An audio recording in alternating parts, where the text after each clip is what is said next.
Well, the Senate race in Texas is gaining national attention ahead of November's midterms, and one poll is giving an edge to the Democrats. A recent Ipsos Reuters poll gives Democratic Congressman Beto O'Rourke a 2-point advantage over Republican Senator Ted Cruz. President Trump has said he plans to hold a major rally for Cruz in Texas in October. Alana Rocha is a multimedia reporter for the Texas Tribune. She joins us now from Austin, Texas. Good to see you. Thank you. Good morning. So, Alana, Texas is a reliably red state, although it's sort of been inching towards purple, according to some polls. Senator Cruz has led in most polls. What is significant about this one? Well, this is the first one that O'Rourke takes the lead. Granted, it's a 2-point lead, so he's still within the margin of error. He's an El Paso congressman. He's been in Congress as long as Cruz has, 6 years in the House, of course, 6 years in the Senate for Cruz.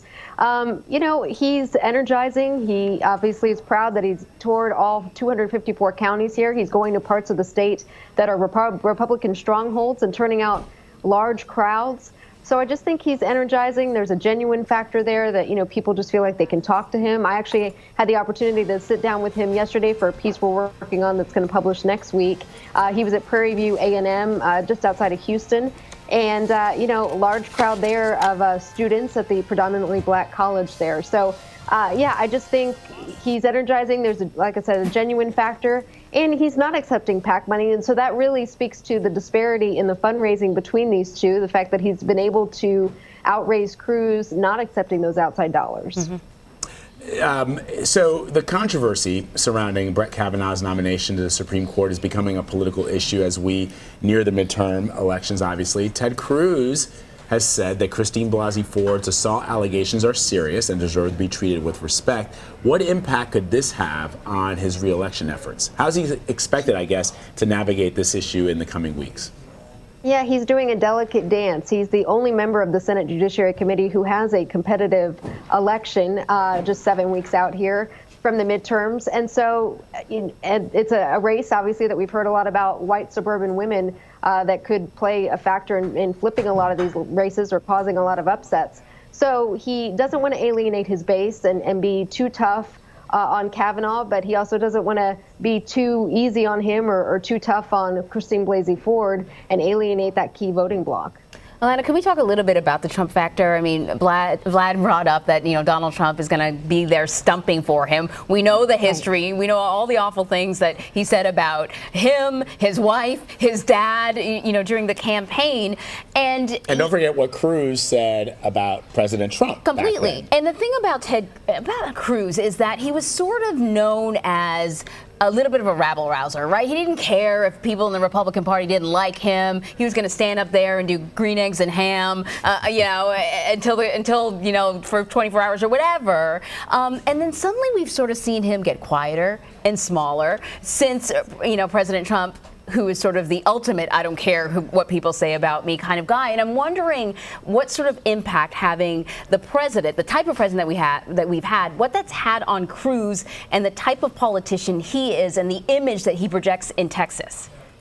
You know, we've asked him, we actually had an opportunity to sit down with Cruz last week in Houston, and we asked him about that. You know, I covered the 2016 election. I was at the RNC the morning after at the Texas delegation breakfast, the day after he decided not to endorse Trump. There were people in the audience who were Cruz diehards. They were crying, saying, you know, you need to unite as a party. And asked about what changed. Cruz said, look, I went to the president's hotel in the days after he was elected. We met for, you know, days just talking about his policy. He's the president we need now.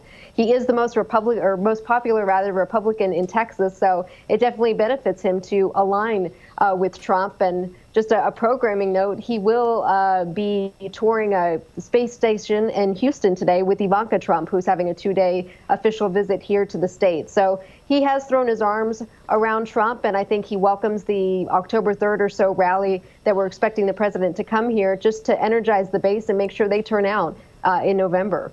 Yeah, I mean, it's not hard to understand why it's he's had this change in attitude. It's the party of Trump. The GOP has now become the party of President Trump, his values, and that is what's reflected in those who want to keep their job, and those who are not able to subscribe to the president's values and the way that he is taking this country forward, like, for example, over in Arizona, Senator Jeff Flake, or in Tennessee, Senator Bob Corker.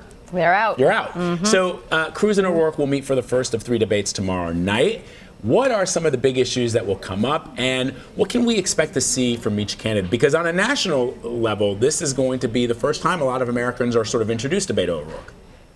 Absolutely, and that's a key. It's key maybe more for O'Rourke tomorrow night's debate, because we talked about polls starting off. I mean, polls throughout this year have still shown a sizable portion of the electorate who doesn't know O'Rourke well enough to form an opinion. So this is an opportunity to, make that first impression with voters who hadn't heard from him, don't know of him, don't know his views on issues like health care, on immigration. Of course, Cruz has made an issue of his viral comments on NFL kneeling to protest, elevated shootings of unarmed black men. So those are the types of issues we can probably see come up. We know that Cruz is a pro debater, but O'Rourke can hold his own on the issues. Another sticking point is, immigration, health care, you name it. This will be a moderated debate. The formats of these 3 debates are slightly different, but they will be discussing domestic policy tomorrow. Is he expected to go after him for Senator Cruz, the allegation that Beto O'Rourke is going to make barbecue illegal?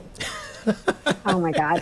Yeah, I know. I actually saw Cruz's handler, who used to work for Governor Perry, so we go way back, and she's just like, he never intended it to come across that way, but of course, it's oversimplification on the campaign trail, and things get picked up.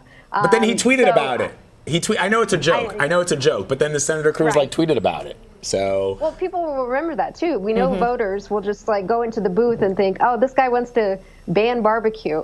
So it's, intentional, not, however you want to see it. But I mean, that could come up. I'm sure there'll be maybe lighthearted moments, but this is the first time these two are meeting on a stage. So they'll definitely work to contrast themselves from the other. Yeah, all eyes will be on Texas because it's such a critical race, and it does serve, as we said earlier, as sort of a litmus test for how the GOP moves forward. Thank you, Alana Rocha. We always appreciate having you on. Thank you. Thanks.